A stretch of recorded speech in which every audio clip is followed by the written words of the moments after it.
BSc part first में आए हुए सभी नए स्टूडेंट्स जिन्होंने एडमिशन लिया है उन सबका स्वागत है।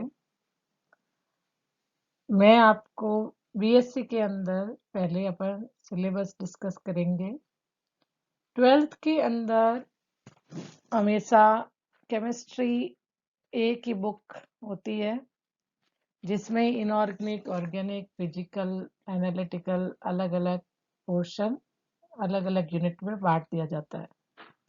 बीएससी के अंदर सबसे पहले ये देखना है कि कितने पेपर होंगे, कितने कितने नंबर के होंगे और किस तरह से प्रैक्टिकल होगा, वो कितने नंबर का होगा और टोटल सिलेबस कितने नंबर का होगा।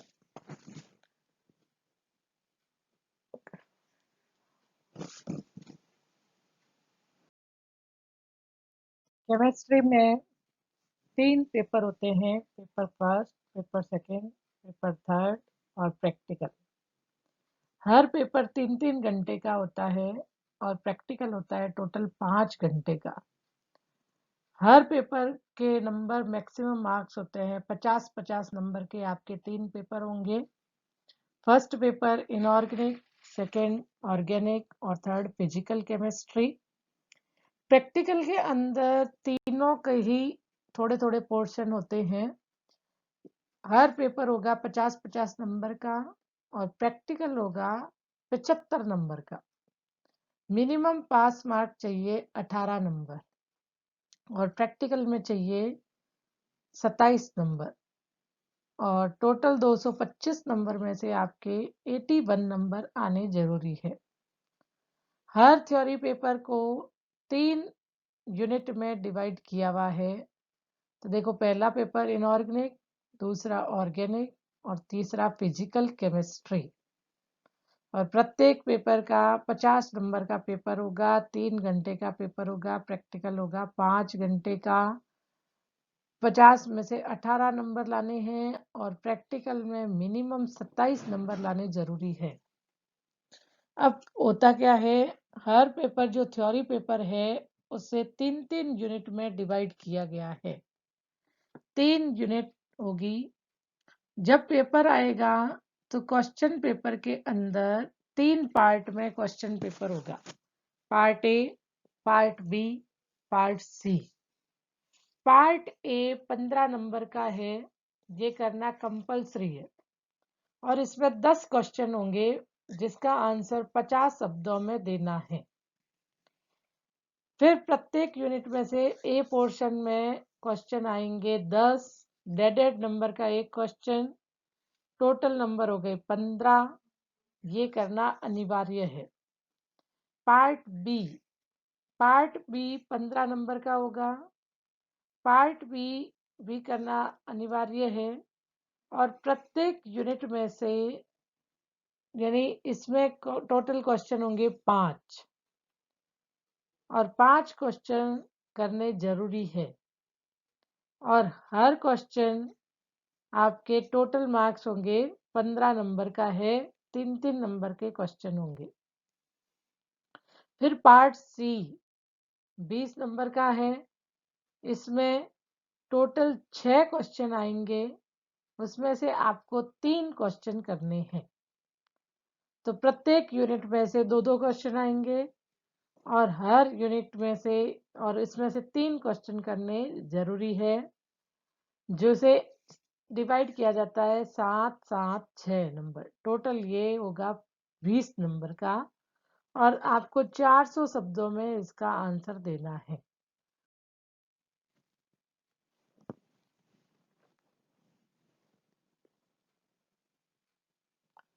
तो देखो क्या होगा, आपको 3 पार्ट में पेपर डिवाइड होगा, part A, part B, part सी।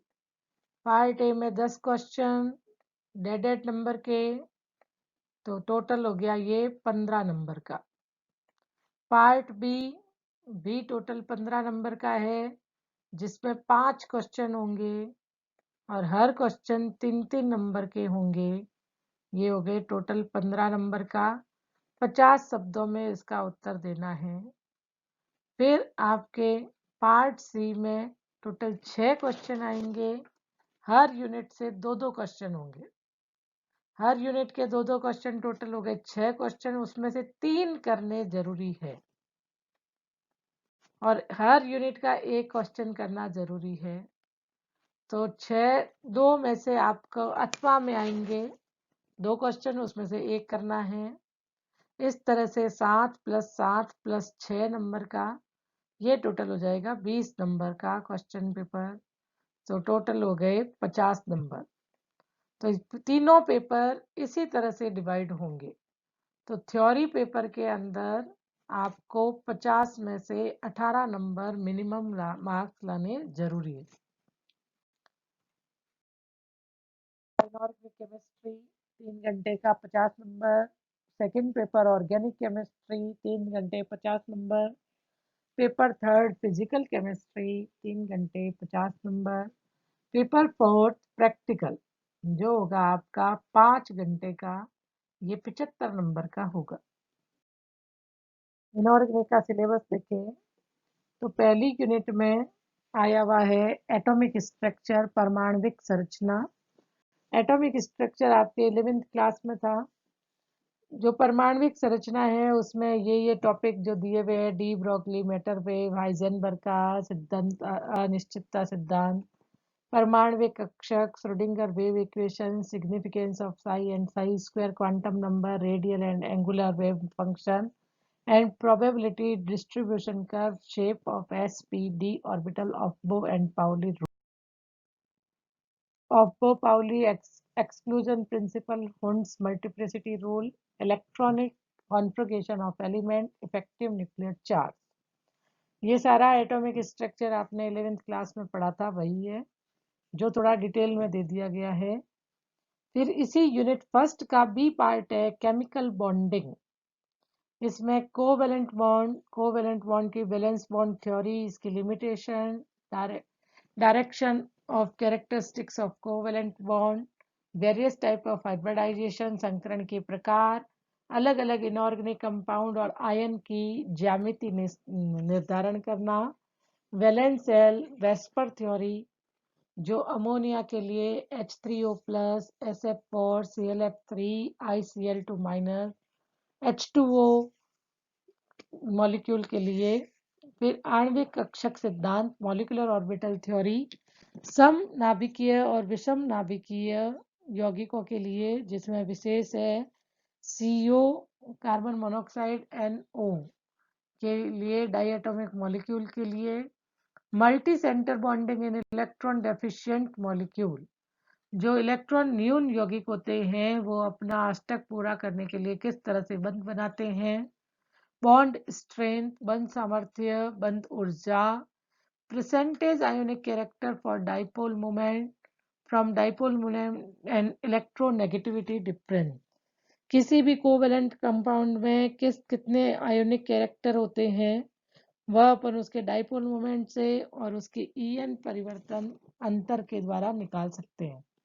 इसी का सी पार्ट है वीक इंटरेक्शन, जिसमें H बॉन्डिंग और वंडरवॉल फोर्स पढ़ना है।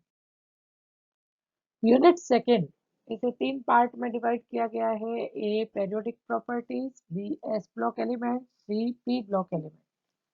ए पेरियोडिक प्रॉपर्टीज में atomic and ionic radii, ionization energy, आयनन विभव, विद्युत ऋणता, इलेक्ट्रॉन नेगेटिविटी, उसकी definition, method of determination and trend in periodic table, application in predicting and explaining the chemical behaviour. किसी भी आवर्त सारणी के अंदर उनके जो कैरेक्टरिस्टिक्स होते हैं, उसकी जो विशेषताएं होती है, उसका रासायनिक बिहेवियर होता है, वो किस तरह से चेंज होता है उसके बारे में पढ़ेंगे। बी में लेंगे S block element. S block element की कंपैरेटिवली थ्योरी स्टडी करेंगे। डायगोनल रिलेशनशिप, विकर्ण संबंध क्या होता है, हाइड्राइड कैसे बनते हैं, उनके कैरेक्टरिस्टिक्स क्या होते हैं, solvation and complexion tendency including their function of biosystem. किसी बायोसिस्टम में जो एस ब्लॉक के अलग अलग यौगिक होते हैं वो किस तरह से उनकी विलायकन ऊर्जा, और उनकी संकुल बनाने की दक्षता के बारे में पढ़ेंगे। Introduction of alkyl and aryls. Alkyls और एरिल्स क्या होते हैं इसके बारे में जानकारी देखेंगे। P block element C part में comparatively study including diagonal relationship of group 13, 14, 15, 16 and 17, उनके हाइड्राइड, ऑक्साइड, हैलाइड के बारे में देखेंगे। मेन इसमें बोरॉन, डाइबोरॉन, हाई बोरेन्स, बोरेजीन और बोरोहाइड्राइड के गुणधर्म के बारे में पढ़ेंगे। यूनिट थर्ड को 3 पोर्शन में बांटा गया है, ए बी सी। ए में है फुलरिन्स क्या होते हैं, कार्बाइड्स, फ्लोरोकार्बन, सिलिकॉन, सिलिके, यानी ये हो गया कार्बन ग्रुप, कार्बन सिलिकॉन के अलग अलग यौगिक। Tetra sulphur, tetra nitride, basic properties of halogen, inter halogen and polyhalides. B section के अंदर आयोनिक सॉलिड आएगा, जिसमें अपने को आयोनिक कंपाउंड के बारे में पढ़ना है। Ionic structure, radius ratio, coordination number, limitation of radius ratio rule, lattice defect, semiconductor, lattice energy and brown Haber cycle. जो आपने 12th के अंदर सॉलिड कंपाउंड, सॉलिड चैप्टर पढ़ा था, उसके जो आपने अलग अलग चीज़ें पढ़ी थी वो यहाँ पे इस चैप्टर में आयोनिक सॉलिड में आएगी। Solvation energy and solubility of ionic solid, polarising power and polarisability of ion, Fajans rule, metallic bond, metallic bond के अलग अलग थ्योरी पढ़ेंगे, free electron theory, valence bond theory and band theory. C portion में है chemistry of noble gases, यानी group 18 जो उत्कृष्ट गैसों वाला ग्रुप है उसके सारे chemical properties of noble gases, chemistry of xenon, structure and bonding in xenon compound. इस तरह से इनऑर्गेनिक को 3 यूनिट में बांटा गया है। अपन एक एक करके सारी यूनिट क्लियर करते हुए पढ़ेंगे।